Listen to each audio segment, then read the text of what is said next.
Did your neuropathy begin weeks or months after the VID infection? The spike protein triggers molecular mimicry that makes your immune system attack your own nerve tissue.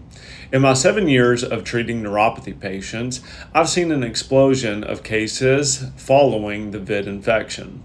This isn't coincidence. The SARS spike proteins share molecular structures with human nerve proteins. This triggers an autoimmune attack through molecular mimicry. And the spike protein molecular mimicry is that the VID spike proteins contain amino acid sequences that are nearly identical to proteins found in human nerve myelin sheaths. When your immune system creates antibodies against the spike protein, these same antibodies attack your peripheral nerves. And the autoimmune activation timeline is that the post-VID neuropathy typically develops 2 to 8 weeks after infection when your immune system has created maximum antibodies against the spike protein. This delay makes it nearly impossible for doctors to connect the VID to neuropathy. The ACE2 receptor connection is that the SARS binds to ACE2 receptors, which are abundant in nerve tissue, and the virus can directly infect peripheral nerves, creating inflammation and damage that triggers autoimmune responses.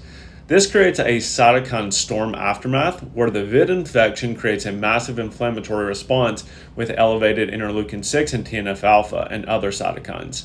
These inflammatory chemicals directly damage nerve tissue and create long-lasting autoimmune activation. The long VID neuropathy is that many long VIDs symptoms are actually autoimmune neuropathy, burning sensations, tingling, numbness, and pain that persists for months after infection.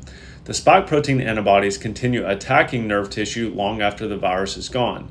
And the vaccination connection is that some people develop neuropathy after the VID vaccination because the vaccines produce spike proteins that can trigger the same molecular mimicry response as natural infection. And the genetic susceptibility is that people with the HLA-DQ genes are especially vulnerable to the VID-induced autoimmune neuropathy. Their immune systems are more likely to develop cross-reactive antibodies that attack nerve tissue.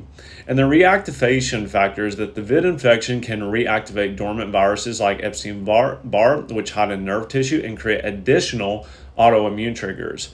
You get a double hit of autoimmune activation.